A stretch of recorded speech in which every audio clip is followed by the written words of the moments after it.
I'm using Tapestry Crochet to create a wall hanging, following a pixel grid to make colorful patterns. Throughout the year, I'll switch decorations like crochet Christmas tree in winter and colorful flowers in the spring. This is a very fun way to bring seasonal joy to my home. I hope you enjoy it.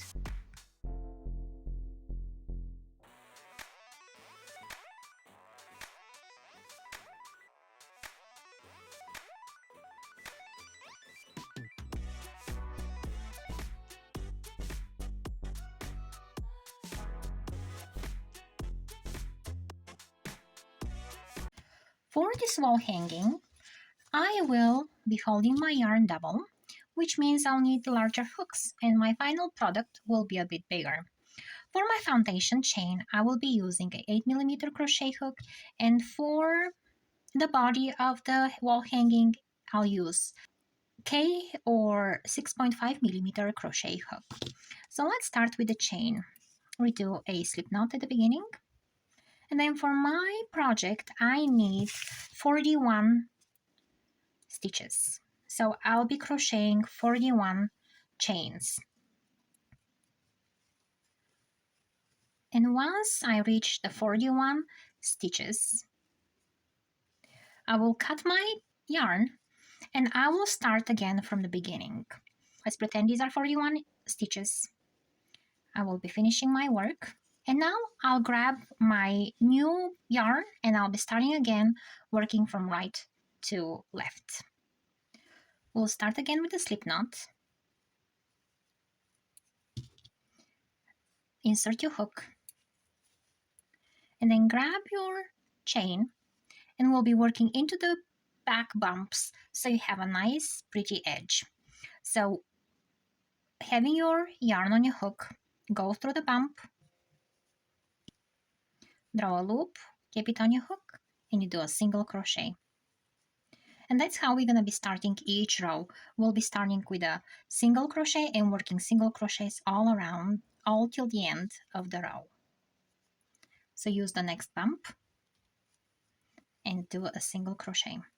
And once you reach the end, we're going to be cutting the yarn again. So we are starting the next row, and each row after that foundation row will start exactly the same. So we'll start again with the slip knot.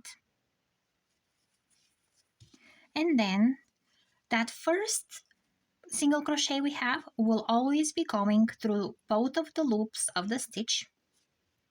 Draw a loop.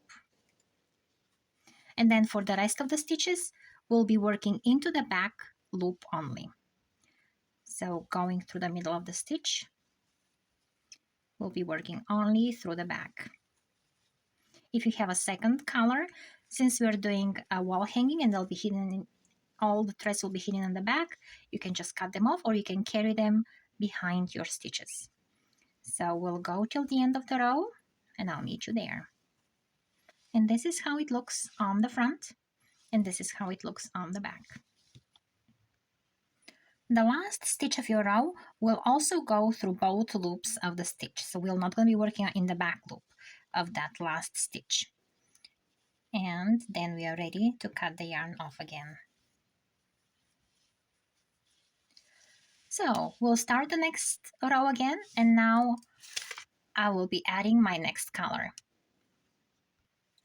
So I have 9 stitches from my next color, so I'll count 9 stitches from here and I'll put a stitch mark so I don't have to count those longer rows of blue. So let's see, 2, 4, 6, 8, 9. So once I reach the stitch mark, I know it's time to switch to the new color. And again, I'm going through the both loops of that first stitch and doing a single crochet. And then into the back loops till it's time to change my color.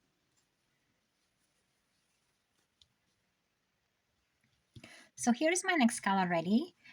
I'm at the stitch right before switching the colors. So I'm drawing my single crochet through the loop. However, I'm not finishing it with my blue color. I'm switching to my new color. So I'll just draw that new yarn instead of the blue. And I'll tighten that loop. And now I can remove my stitch marker because I'll be going into the back loop of that new stitch.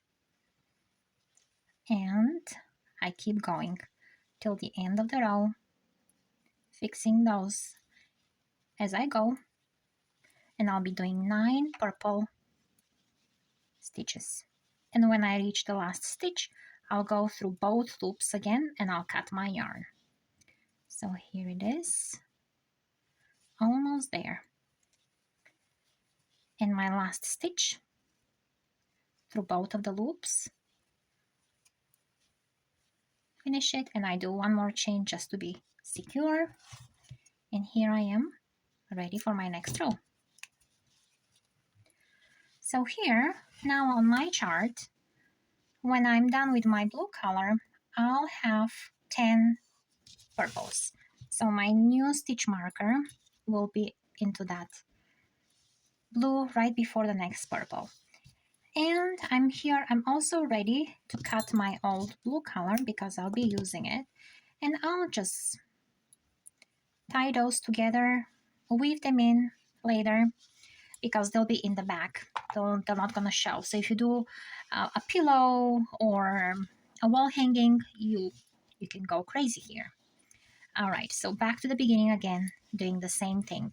So I think I showed everything that's crucial for this tapestry. We keep doing that color change with all the colors we have on our graph. So we're just going to introduce the new color each time we go, and that's how we change colors in an almost invisible way. All right, so I'll see you when I'm all done with the tapestry. I'll just snip those edges and make a nice fringe, and I'll be ready to decorate my studio. All right, so I hope you enjoyed this little tutorial here, and you can go check the next one on my channel for more ideas and inspirations. Like this video, this tells the algorithm that I'm doing something interesting here. All right, I'll catch you in the next one.